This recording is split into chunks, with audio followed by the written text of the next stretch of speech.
जय माता की। आशा करते हैं माँ की दया से आप कुशल मंगल होंगे। चलिए बात कर लेते हैं आज के विषय की। आज का विषय है गुरु दीक्षा लेने के लाभ व नियम। देखिए आज बात कर लेंगे कि गुरु दीक्षा लेने के क्या लाभ होते हैं और क्या नियम हमें निभाने चाहिए।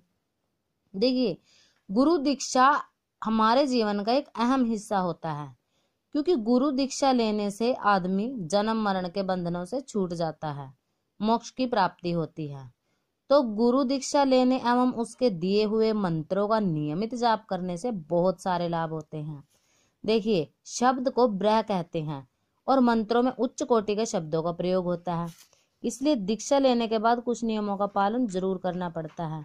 अब जो मंत्रों के अंदर कोई शब्द होता है, किसी भी देवी देवता के नाम का एक शब्द हो सकता है, एक अक्षर हो सकता है, उसी का जाप हमें उत्तम बनाता है और वही सिद्धि हमारे बहुत सारे कार्यों को, हमारे जो जीवन है उसे सुखमय बनाने के लिए कारगर होता है। तो चलिए बात कर लेते हैं नियम और लाभ की साथ साथ। तो पहला नियम और लाभ ये होता है कि मंत्र जाप से शारीरिक विकास होता है, क्योंकि पहला सुख तो निरोगी काया ही होती है और दूसरा होता है धर्मा काम मोक्षणाम सद्या सिद्धिर भावेन्य, अर्थात मंत्र दीक्षा से हमारे चारों तरफ धर्म कर्म और मोक्ष प्राप्त होता है। तीसरा नियम आपको करना है, व्यसनों से दूर रहना है। किसी भी प्रकार का व्यसन, मदिरा पान सिगरेट बीड़ी, इन सब का आपको प्रयोग नहीं करना है जब भी आप मंत्र जाप करते हैं।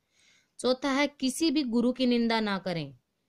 आपको एक सब्जी या एक फल छोड़ना होगा। आप संकल्प लेके कोई भी सब्जी आप जो छोड़ते हैं इसका मैं सेवन नहीं करूंगा। पांचवा होता है गुरु मंत्र किसी को भी नहीं बताना। आप सुबह शाम किसी भी परिस्थिति में गुरु मंत्र नहीं छोड़ना है, सुबह शाम उसका जाप जरूर करना है। कोई भी परिस्थिति आए, जैसे मौत है, स्त्री धर्म है, पूजा पाठ है, कोई भी, आपको गुरु मंत्र का त्याग नहीं करना है, उसका जाप नहीं छोड़ना है। सातवां होता है कि जाप जब भी करे संकल्प लेकर करे।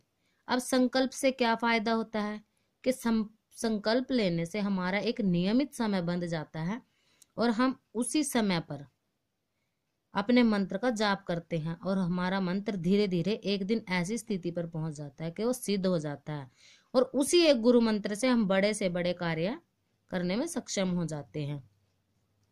आठवां नियम आपको ये निभाना है कि गुरु को किसी भी बड़े त्योहार पर भेंट अवश्य दें, क्योंकि गुरु को भेंट देने से गलत तरीके से कमाया हुआ धन भी साफ सुथरा हो जाता है। नौवां है शुद्ध रहे सात्विक रहे। देखिए शुद्धता से और सात्विकता से जितना आप किसी भी देवी देवता की पूजा करेंगे आपको सफलता मिलेगी ही मिलेगी। और 10वां है हर समय आप मानसिक जाप करते रहें। देखिए जाप भी कई तरह के होते हैं, अब जाप के ऊपर भी आपको वीडियो बनाकर बता दिया जाएगा। तो गुरु मंत्र का जाप करते रहें। आपने जाना कि गुरु दीक्षा के लाभ क्या होते हैं। अब गुरु दीक्षा लेने से हमारे ऊपर अगर किसी भी देवी देवता की सवारी खेलती है या फिर हम सवारी लेना चाहते हैं तो गुरु दीक्षा से ही वो अपने संपूर्ण रूप से आकर कार्य करती है। अगर किसी के सेवक से प्रसन्न होकर गुरु उस किसी देवता का अंश या सवारी आपके ऊपर आ भी गया तो वो आपके कार्य कभी नहीं करेगी। क्यों? क्योंकि अगर किसी भी देवी देवता की सवारी आती है तो सबसे पहले गुरुमुख होना जरूरी होता है। और गुरु दीक्षा के यही लाभ होते हैं कि कोई भी देवी देवता का मंत्र, कोई भी मंत्र आप लो, वैदिक मंत्र हो चाहे शावर मंत्र हो, किसी भी मंत्र का अगर आप जाप कर रहे हैं तो वो आपके लिए दीक्षित होने के बाद ही कार्य करेंगे। बिना गुरु दीक्षा के कोई मंत्र कभी सिद्ध नहीं होता। आपको किसी ना किसी को तो गुरु मानना ही पड़ता है। चाहे आप किसी से भी मंत्र ले, जिससे भी आपने मंत्र लिया उनका नाम लेकर ही आप मंत्र का जाप करेंगे तभी वो सिद्ध होगा। अब इसमें नियम थे, जो हमने नियमों की बात करी, आपको ये नियम सारे निभाने हैं। देखिए इसमें ऐसा कोई जरूरी नहीं है कि आप सुबह शाम मंदिर में जोत लगाकर बैठकर ही मंत्र का जाप करें। जब भी आपको समय मिले, सिर्फ आसन की और आपकी जरूरत होती है, जरूरी नहीं है कि आप किसी माला का प्रयोग करें। आप कर माला से भी जाप कर सकते हैं। हाथों की उंगली पर गिनिए और गिनते गिनते अपने मंत्र का जाप करिए। ये कोई जरूरी नहीं है कि आपको 108 की संख्या में या लाख की संख्या में या 5 लाख की संख्या में मंत्र जाप करोगे तभी सिद्ध होगा। आप बस सुबह शाम नियम बनाइए कि हमें सुबह उठना है, और इसके लिए कई बात कह देते हैं कि ब्रह्म मुहूर्त में जाप किया गया उत्तम होता है।